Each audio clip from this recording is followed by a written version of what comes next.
Saya akan bacakan sedikit daripada riwayat Ustadz kita atau materi malam ini. Nama beliau Tengku Erwin Syah. Tempat tanggal lahir Pasuruan. Pasuruan di Jawa Timur, Ustaz. Jawa Timur. Iya. Padahal beliau itu dari Sulawesi seperti itu ya. Nah, tapi mungkin ya merantau sudah lahir memang seperti itu, seperti Imam Syafi'i juga. Ya, pekerjaannya ya pimpinan daya Darul Mustafa Al-Waliyah itu di Gepung Aceh Besar. Bagi kita yang ingin berkunjung silakan. Beliau itu alumni Dayah Darussalam Labuan Haji. Beliau punya prestasi yang sangat luar biasa. Kontribusi beliau dalam mazhab Syafi'i. Beliau telah menerjemah kitab Mahalli, kitab yang sangat utama dalam mazhab Syafi'i yang diterbitkan di Bandung. Beliau di Aceh, tapi beliau berkarya yang menerjemahkan kitab tersebut dan diterbitkan di Bandung. Ini luar biasa. Anak ya 2, istri baru 1 katanya. Kalau nomor HP mungkin ada yang mencatat 0852 77 sudah 5799 ya. Itu saja mungkin, dan kami berikan waktu kepada Ustaz, lebih kurang waktunya adalah 15 menit. Ya Ustaz, seperti itu ya. Terima kasih Ustaz.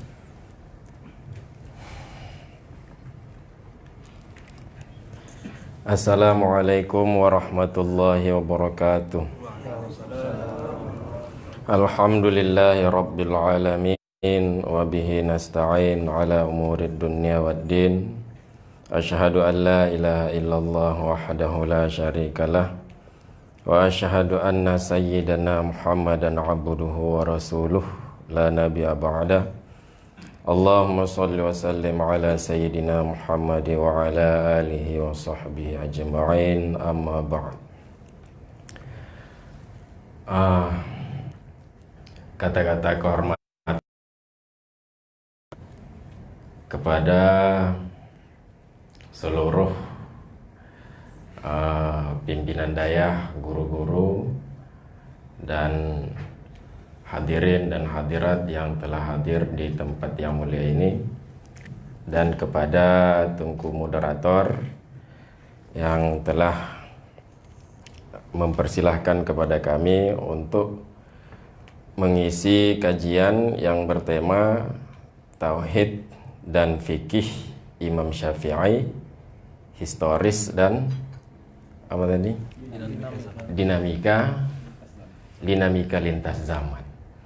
Jadi tadi kita sudah mendengar penjelasan tentang historis Imam Syafi'i, sejarah tentang pendidikan beliau. Tadi sudah dijelaskan oleh Tengku moderator. Saya rasa itu sudah lengkap tentang sejarah pendidikan Imam Syafi'i mengenai fikih. Cuman yang kemudian menjadi pertanyaan selanjutnya adalah tadi sudah dijelaskan tentang guru-guru Imam Syafi'i. Tapi guru tauhidnya Imam Syafi'i siapa? Guru tauhidnya Imam Syafi'i itu siapa? Apakah Imam Syafi'i hanya belajar fikih saja dan beliau tidak belajar tentang tauhid? Jadi itu yang menjadi persoalan kemudian, kan? Apakah beliau hanya belajar fikih, tidak belajar tauhid? Tentunya kita meyakini bahwa beliau tidak hanya belajar fikih, beliau juga belajar tentang tauhid. Cuman yang mutawatir yang kita dengar, bahkan sudah menjadi sudah menjadi lazim, kalau diitlak Imam Syafi'i, kalau dikatakan Imam Syafi'i, maka yang terbayang kemudian adalah mujtahid, mazhab, usul fikih. Itu yang terbayang kalau diitlak Imam Syafi'i. Yang terbayang apa? Mujtahid, kemudian madhab, usul fikih. Itu Imam Syafi'i. Itu yang mutawatir. Jadi yang mutawatir artinya itu riwayat itu sudah sampai kepada bilangan yang tidak mungkin orang akan bersekongkol dalam kebohongan tentang riwayat itu. Sehingga kita bisa meyakini bahwa beliau adalah seorang mujtahid, beliau adalah seorang pendiri madhab, beliau adalah seorang usuli, dan beliau adalah seorang fuqaha. Kemudian kalau bicara tentang tauhid, itu tidak ada riwayat yang mutawatir. Tidak ada riwayat yang mutawatir yang menjelaskan tentang riwayat pendidikan beliau tentang tauhid. Jadi karena tidak ada riwayat yang mutawatir, sehingga kalau ditanya kepada kita, kira-kira tauhidnya Imam Syafi'i itu, tauhid beliau tauhid apa? Tentu karena beliau itu hidup pada tahun 100-an Hijriah, karena beliau itu hidup pada tahun 100-an Hijriah, tentu kita akan mengatakan bahwa tauhid beliau ya tauhid Ahlus Sunnah. Tauhid beliau ya tauhid Ahlus Sunnah. Kenapa tauhid beliau tauhid Ahlus Sunnah? Jadi kalau tauhid beliau itu adalah tauhid Ahlus Sunnah, kenapa kita tidak intisab, kita tidak menisbahkan saja tauhid kita seperti tauhidnya Imam Syafi'i? Yang jadi persoalan kemudian adalah kenapa yang dipersoalkan adalah tauhidnya Imam Syafi'i saja? Seharusnya kita harus adil. Ya, kalau bertanya tentang tauhidnya Imam Syafi'i, tanya juga tauhidnya Imam Malik apa? Tauhidnya Imam Hanafi apa?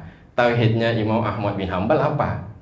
Nah, jadi sehingga oleh penganut mazhab, masing-masing mazhab dia akan berakidah, misalnya akidah bermazhab Imam Hanafi dan akidahnya Imam Hanafi, dan bermazhab Imam Malik dan akidah Imam Malik.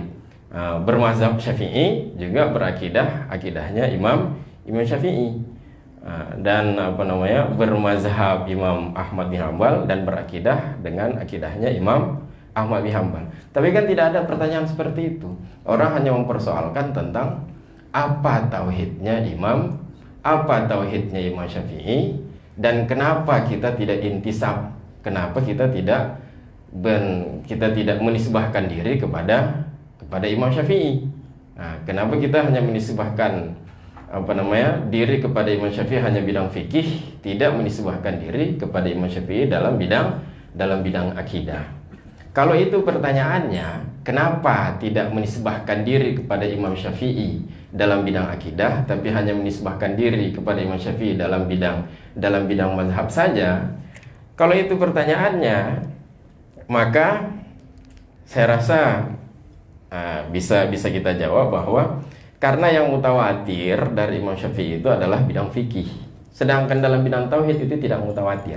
Persoalannya, karena tidak mutawatir apa akidah dari Imam Syafi'i, bagaimana konsep tauhid yang dikembangkan oleh Imam Syafi'i, karena itu tidak mutawatir. Sedangkan dalam akidah kita harus jazam. Makanya dalam kitab tauhid, kalau misalnya kitab-kitab yang lain mengatakan amma ba'du, kalau dalam kitab tauhid mengatakan i'lam, ketahuilah.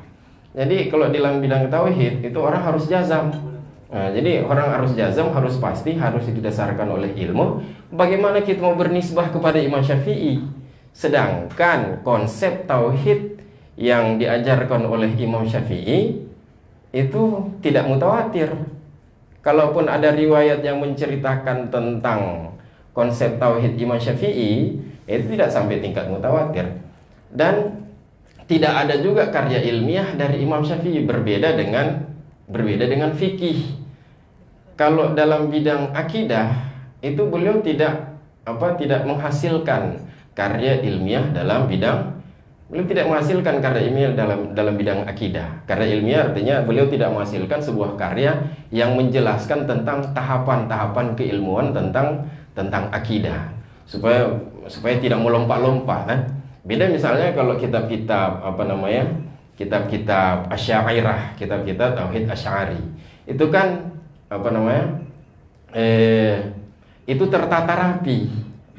Jadi tertata rapi dimulai dari penjelasan tentang pembagian hukum, ada hukum akal, ada hukum syar'i, kemudian ada hukum adat, kemudian hukum akal itu terbagi kepada wajib, mustahil, jaiz. Kemudian sifat yang wajib kepada Allah itu ada sifat nafsiyah, ada sifat salbiyah, ada sifat ma'ani, ada sifat ma'nawiyah. kemudian apa yang mustahil bagi Allah, kemudian apa saja yang jaiz bagi. Jadi semuanya itu dijelaskan secara sistematis, secara bertahap. Kalau kitab-kitab yang diajarkan oleh tauhid Asy'ariyah, tauhid Imam Asy'ari. Jadi karena ini dia diajarkan secara sistematis dan sudah diakui oleh guru-guru sebelumnya, sudah diakui oleh guru-guru. Karena inilah yang sistematis, makanya kita intisab kepada menisbahkan diri dalam bidang akidah kepada Imam Asy'ari. Karena yang karya ilmiah yang terpelihara dan dijelaskan secara detail, dijelaskan secara sistematis, itu adalah karya ilmiah yang dari Imam Asy'ari, di mana karya ilmiah dari Imam Asy'ari ini diakui oleh diakui oleh ulama, sebahagian besar ulama Syafi'iyah, bahwa akidah yang diajarkan oleh Imam Asy'ari itu sudah sesuai dengan akidah yang diajarkan oleh Rasulullah, akidah yang diajarkan oleh sahabat, tabi'in dan tabi'in. Jadi di sini kami ada mengutip ada dijelaskan dalam kitab Tabaqatus Syafi'iyatul Kubra. Jadi di situ Imam As-Subki mengatakan, i'lam anna Abul Hasan lam yubdi' ra'yan. Inna Abul Hasan lam yubdi' ra'yan wa lam yunshi' madhaban wa inna ma huwa muqarrirun li madahibis salaf munadilun amma kanat alaihi sahabatu Rasulillah sallallahu alaihi wasallam. Jadi Imam Subki beliau mengatakan bahwa ketahuilah sungguhnya Abul Hasan al-Asy'ari itu beliau tidak membuat pendapat baru dalam bidang akidah. Beliau tidak membuat pendapat baru, walam yunshi' madhaban, dan beliau tidak membuat aliran pemikiran baru tentang akidah. Hanya saja beliau itu muqarrir. Beliau itu adalah seorang ulama yang mengukuhkan kembali tentang madhab-madhab, jalan-jalan pikiran daripada golongan salaf. Golongan salaf artinya kalau dikatakan salaf itu kan batasnya hanya sampai 300 Hijriah, sama seperti kata Rasul, khairun nas qarni tsummal ladzina yalunahum tsummal ladzina yalunahum, bahwa manusia terbaik itu adalah manusia di eraku, di abadku, yaitu generasi sahabat. Kemudian alladzina yalunahum, kemudian generasi selanjutnya, kemudian generasi selanjutnya. Artinya generasi terbaik itu adalah generasi sahabat, generasi tabi'in, kemudian generasi tabi'in.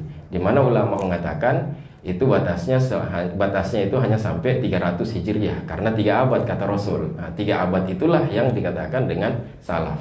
Jadi apa yang dibawa oleh Imam Asy'ari, kata Imam Subki, beliau tidak membawa pendapat baru. Beliau hanya muqarrir, beliau hanya mengukuhkan bagi jalan pemikiran daripada golongan salaf, yaitu sahabat, tabi'in dan tabi'in.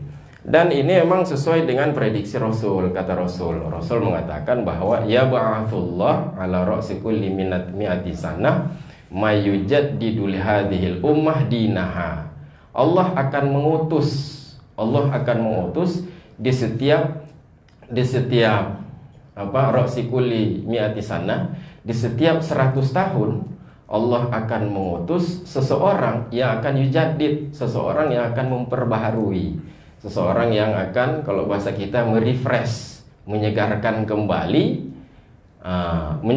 kembali urusan agama untuk umat ini. Jadi kata Allah, setiap 100 tahun itu Allah akan mengutus seorang yang menjadi mujaddid, seorang yang akan merefresh, seseorang yang kalau misalnya seperti HP itu kan kalau kelamaan biasanya kan ada virus segala macam, jadi kan perlu di-refreshan supaya HP-nya jangan terlalu lambat. Kan kalau terlalu lambat bisa-bisa nanti hang. Jadi harus ada aplikasi yang untuk merefresh kembali. Nah, jadi kira-kira kalau diumpamakan dengan aplikasi, maka seorang mujaddid, mujaddid artinya beliau muqarrir, beliau yang mengukuhkan kembali jalan pemikiran salaf dalam bidang akidah, itu adalah Imam Asy'ari. di mana beliau muqarrir mengukuhkan kembali aliran jalan pikiran daripada salaf. Jadi kalau beliau mengukuhkan jalan pikiran salaf, Imam Syafi'i itu beliau termasuk salaf. Nah, beliau itu termasuk salaf karena beliau lahir di tahun 100-an Hijriah. Jadi karena beliau itu termasuk salaf, berarti sebenarnya Imam Asy'ari itu bernasab kepada Imam Syafi'i dalam bidang akidah. Jadi kalau mau tanya akidahnya Imam Asy'ari, akidah beliau akidah apa? Ya sama dengan akidah Imam Syafi'i. Jadi kalau akidahnya Imam Asy'ari sama dengan akidahnya Imam Syafi'i, kenapa kita tidak bernasab kepada Imam Syafi'i saja? Ya kita harus jujur lah. Mana ada kitab yang menjadi karya ilmiah daripada Imam Syafi'i yang menjelaskan secara sistematis tentang tahapan-tahapan pendidikan akidah? Kan tidak ada kitabnya. Jadi bagaimana kita mau bernasab kepada Imam Syafi'i dalam bidang akidah? Cuman kalau kita bernasab kepada Imam Asy'ari dalam bidang akidah, sama dengan kita bernasab kepada Imam Syafi'i, dan bukan hanya kepada Imam Syafi'i, juga bernasab kepada salafus saleh, yaitu tabi'in, sahabat, dan kepada Rasulullah sallallahu alaihi wasallam. Kalau pertanyaannya adalah kenapa tidak bernasab kepada Imam Syafi'i? Ya tidak ada karya ilmiahnya. Bagaimana mau bernasab kepada Imam Syafi'i? Berbeda kalau dalam bidang fikih. Kalau dalam bidang fikih, itu sudah mutawatir itu. Dan itu sudah identik kalau dikatakan Imam Syafi'i, itu sudah lazim itu. Kalau dikatakan Imam Syafi'i, maka lazimnya adalah mujtahid mutlak. Lazimnya adalah madhab. Apa itu madhab? Madhab artinya ahkam mukhtarah. Kalau dikatakan Imam Syafi'i, yang terpikir adalah madhab, jalan pikiran. Jalan pikiran artinya apa? Ahkam mukhtarah, hukum-hukum pilihan Imam Syafi'i yang dikonversi dari teks Al-Quran dan hadis. Melalui apa? Melalui usul fiqh, di mana usul fiqh itu adalah norma-norma yang merumuskan bagaimana cara mengkonversi hukum dari teks Al-Quran dan hadis. Kemudian hukum ini dia akan menjadi kemudian dia akan menjadi fikih. Jadi fikih itu adalah pengetahuan tentang hukum syariat yang berkaitan dengan perbuatan mukallaf, yang jalannya adalah ijtihad. Jadi kira-kira begitu sepintas tentang kalau kita berbicara tentang historis tauhid dan fikihnya Imam Syafi'i. Jadi tauhidnya Imam Syafi'i bagaimana? Tauhidnya Imam Syafi'i karena beliau itu di generasi salaf, tentunya tauhidnya Imam Syafi'i adalah tauhid salaf. Fikihnya Imam Syafi'i, beliau adalah mujtahid mutlak. Jadi beliau adalah mujtahid mutlak. Jadi fikihnya beliau, ya fikih beliau sendiri, fikih Syafi'i. Berbeda dengan mujtahid muntasib yang lain. Jadi saya pikir untuk katur 20 menit lah. Lebih apa-apa. Punya kita aja lah ini. Jadi saya pikir untuk sekilas tentang bagaimana fikih dan tauhid dari Imam Syafi'i, mungkin untuk tahap pertama yang seperti itu. Cuman yang jadi pertanyaan yang agak teringat-ingat di pikiran, kenapa dipersoalkan? Kenapa dipersoalkan tentang fikihnya fikihnya Imam Syafi'i, tauhidnya Imam Syafi'i? Kenapa itu yang dipersoalkan? Mungkinkah? Kira-kira kalau pertanyaan dramatisnya kan seperti itu kan. Mungkinkah ada agenda tersembunyi di balik pertanyaan itu?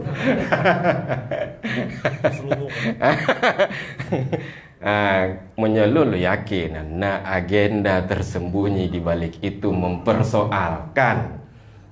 Jadi mungkin itu ingin membuat perangkap. Ketika orang masuk dalam perangkap itu, enak ditarik dalam aliran mereka.